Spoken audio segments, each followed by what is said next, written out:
আমরা এই সংসদ থেকে আপাতত মাননীয় স্থাপিত হবে অথবা হবে না, তার উপরে মোটামুটির বিধান আছে। রাজনীতির মাঠে সবচেয়ে বড় বেইমানির চিত্রটা বোধহয় এমনই হয়। নির্বাচনের আগে জাতির সামনে দেয়া নিজেদের ঐতিহাসিক ৩১ দফার একেবারে প্রথম দফাটায় এবার অবলীলায় লঙ্ঘন করতে যাচ্ছে ক্ষমতাসীন বিএনপি সরকার। আর জনরায়ের সাথে সরকারের এই চরম বিশ্বাসঘাতকতার কড়া জবাব দিতেই এবার চূড়ান্ত লড়াইয়ের ডাক দিয়েছে বাংলাদেশ জামায়াতে ইসলামী এবং তাদের মিত্র জোটগুলো। সরকারের সব টাল বাহানা আর আইনি মারপ্যাচের জবাব দিতেই আজ থেকেই সরাসরি রাজপথে নামছে বিরোধী দল। তবে সরকারের জন্য সবচেয়ে বড় এবং ভয়াবহ অশনি সংকেত হলো জুলাই সনদ এবং গণভোটের এই দাবি অবিলম্বে আদায় না হলে পতিত স্বৈরাচারের আমলের মতো এবারও দেশে আসতে পারে চরম ধ্বংসাত্মক রেমিটেন্স শাটডাউনের মতো কঠোর ঘোষণা। নিজেদের পাতা ফাঁদে আটকে গিয়ে বিএনপি কি এবার খাদের কিনারায়? রাজপথে জামায়াতের এই বিধ্বংসী রূপ কি নতুন সরকারের পতন ডেকে আনবে?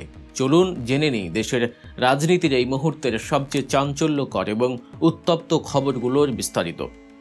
2026 সালের ত্রয়োদশ জাতীয় সংসদ যেন পরিণত হয়েছে এক চরম রাজনৈতিক সংঘাত এবং টানাপোড়েনের কেন্দ্রবিন্দুতে। সদ্য গঠিত বিএনপি সরকারের জন্য এবার সবচেয়ে বড় অশনি সংকেতটি বেজে উঠল খোদ সংসদের ভেতর থেকেই। কারণ যে নজিরবিহীন গণ অভ্যুত্থান এবং জুলাই সনদের উপর ভিত্তি করে নতুন এই বাংলাদেশের স্বপ্ন রচিত হয়েছিল, আজ সেই সনদের বাস্তবায়ন এবং গণভোটের ঐতিহাসিক রায় নিয়েই সরকার এবং বিরোধী দলের মধ্যে তৈরি হয়েছে এক দুস্তর ব্যবধান। আর এই ব্যবধানের চূড়ান্ত পরিণতি হিসেবে গত বুধবার 1 এপ্রিল বিকেল 5:30টার দিকে সংসদ থেকে আনুষ্ঠানিকভাবে ওয়াকআউট করেছে বাংলাদেশ জামায়াতে ইসলামী এবং জাতীয় নাগরিক পার্টি বা এনসিপির নেতৃত্বাধীন 11 দলীয় জোট। সংসদের ষষ্ঠ দিনে এসে বিরোধী দলের এই ওয়াকআউট আগামী দিনের রাজনীতিতে এক ভয়াবহ ঝড়ের পূর্বাভাস দিচ্ছে বলে মনে করছেন রাজনৈতিক বিশ্লেষকরা। ঘটনার সূত্রপাত হয় সংবিধান সংস্কার পরিষদ গঠনের প্রস্তাবকে কেন্দ্র করে। গত 12 মার্চ ত্রয়োদশ জাতীয় সংসদের প্রথম অধিবেশন শুরু হওয়ার পর থেকেই পরিবেশ ছিল থমথমে। প্রথম দিন রাষ্ট্রপতির ভাষণ প্রত্যাখ্যান করে বেরিয়ে গিয়েছিল বিরোধী দলীয় সদস্যরা। কিন্তু গতকাল সংসদে যা ঘটল তা ছিল সম্পূর্ণ ভিন্ন এবং নীতিগত এক বড় সংঘাত। জানা যায়, সংবিধান সংস্কার পরিষদের অধিবেশন আহ্বানের প্রশ্নে সংসদে দীর্ঘক্ষণ আলোচনা চললেও সরকার এবং বিরোধী দলের মধ্যে বিষয়টি কোনোভাবেই নিষ্পত্তি হয়নি। এর মূল কারণ হলো সরকারের পক্ষ থেকে স্বরাষ্ট্রমন্ত্রী সালাউদ্দিন আহমেদ প্রস্তাব দিয়েছিলেন যে জুলাই সনদ অক্ষরে অক্ষরে বাস্তবায়নের জন্য একটি বিশেষ সংসদীয় কমিটি গঠন করা হবে এবং সেই কমিটির মাধ্যমে সংবিধানে প্রয়োজনীয় সংশোধনী আনা হবে। কিন্তু বিরোধী দল অত্যন্ত কড়া ভাষায় এই প্রস্তাব প্রত্যাখ্যান করে। তাদের দাবি এটি কেবল কালক্ষেপণ এবং জনরায়ের সাথে প্রতারণা ছাড়া আর কিছুই নয়। বিরোধী দল স্পষ্ট ভাষায় জানিয়ে দিয়েছে যে সদ্য সমাপ্ত গণভোটে দেশের 70% মানুষ কেবল সংবিধান সংশোধনের জন্য রায় দেয়নি, বরং তারা রায় দিয়েছিল সংবিধানের আমূল সংস্কারের পক্ষে। জুলাই সনদের অঙ্গীকার অনুযায়ী এই সংস্কার হতে হবে দ্রুত এবং কার্যকর। কিন্তু বিএনপি সরকার এখন আইনি জটিলতার দোহাই দিয়ে সেই আমূল পরিবর্তন থেকে সরে আসতে চাইছে। জামায়াত নেতাদের মতে বিএনপি তাদের পুরনো চারিত্রিক বৈশিষ্ট্যে ফিরে যাচ্ছে এবং ক্ষমতার মোহে অন্ধ হয়ে জনগণের আকাঙ্ক্ষাকে পদদলিত করছে। অধিবেশন থেকে ওয়াকআউট করার পর গত সন্ধ্যায় সংসদের মিডিয়া সেন্টারে আয়োজিত এক জরুরি প্রেস ব্রিফিংয়ে বর্তমান সদস্যদের প্রধান বিরোধী দলীয় নেতা এবং বাংলাদেশ জামায়াতে ইসলামীর আমির ডাক্তার শফিকুর রহমান সরকারের এই টাল বাহানার বিরুদ্ধে চরম হুঁশিয়ারি উচ্চারণ করেন। তিনি অত্যন্ত ক্ষোভের সাথে বলেন, এর আগে বাংলাদেশে 3টি গণভোট অনুষ্ঠিত হয়েছে এবং কোনো গণভোটেই এভাবে ফলাফলবিহীনভাবে শেষ হয়ে যায়নি। জিয়াউর রহমান সহ 3টি গণভোটেই জনগণ যে রায় দিয়েছিল রাষ্ট্র তা মেনে নিয়েছে। কিন্তু এই প্রথম একটি গণভোট যেটাতে নির্বাচনের আগে সরকারি দল ও বিরোধী দল সবাই একমত ছিল, সবাই যার পক্ষে জনগণের কাছে ভোট চেয়েছে, আজ ক্ষমতায় গিয়ে সেই রায়কে সরকার অগ্রাহ্য ও অমান্য করছে। এটিকে সুকৌশলে শেষ করে দেয়া হচ্ছে। জামায়াত আমিরের মতে কার্যত জনগণের চূড়ান্ত অভিপ্রায়কে লঙ্ঘন করা হচ্ছে। তিনি আরও বলেন, তারা সরকারের এই টাল বাহানা কোনোভাবেই মেনে নেবেন না। কেবল জনগণের অভিপ্রায়ের প্রতি সম্মান জানাতেই তারা সংসদ থেকে ওয়াকআউট করতে বাধ্য হয়েছেন। তিনি স্পষ্ট করে বলেন, সংবিধান সংস্কার পরিষদ গঠনের দাবি কোনো নির্দিষ্ট দল, গোষ্ঠী বা ব্যক্তির স্বার্থ সংরক্ষণের দাবি নয়। এটি একটি জাতীয় দাবি যা ছাত্র জনতার রক্তে ভেজা জুলাই অভ্যুত্থানের ফসল। বিরোধী দলের মূল চাওয়া ছিল সংবিধানে এমন পরিবর্তন আনা যেন ভবিষ্যতে আর কেউ স্বৈরাচারী হয়ে উঠতে না পারে। কিন্তু বিএনপি সরকার এখন সংবিধানের সেই দোহাই দিয়েই জনগণের উপর দুর্নীতি ও দুঃশাসনের বোঝা নতুন করে চাপিয়ে দেওয়ার পথ প্রশস্ত করছে। ডক্টর শফিকুর রহমানের এই বক্তব্যের পর রাজনৈতিক মহলে তোলপাড় শুরু হয়েছে। তিনি দ্ব্যর্থহীন কণ্ঠে ঘোষণা করেছেন, আন্দোলন ছাড়া আমাদের করার আর কি কোনো পথ খোলা আছে?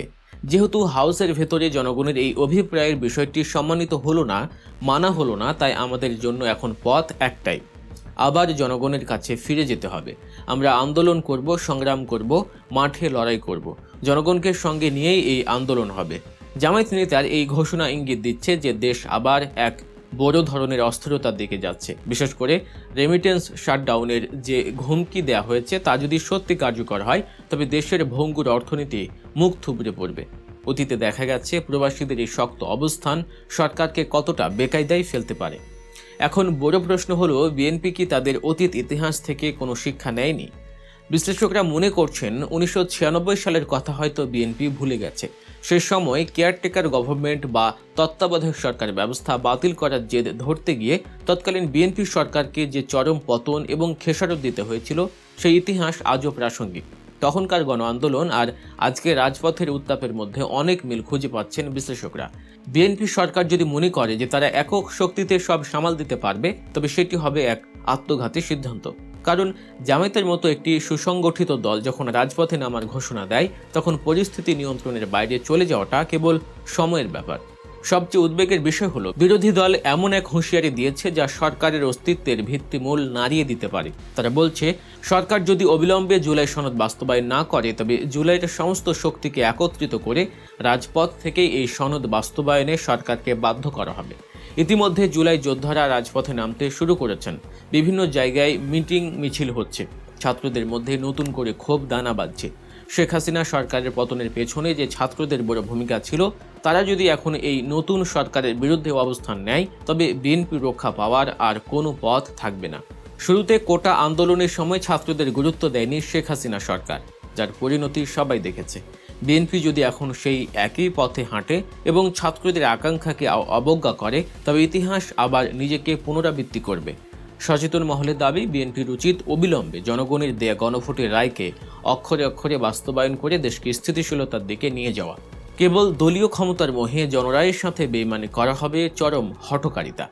সংসদের এই ওয়াকআউট যে অচিরেই রাজপথের দাবানলে পরিণত হবে, তার লক্ষণ এখন স্পষ্ট।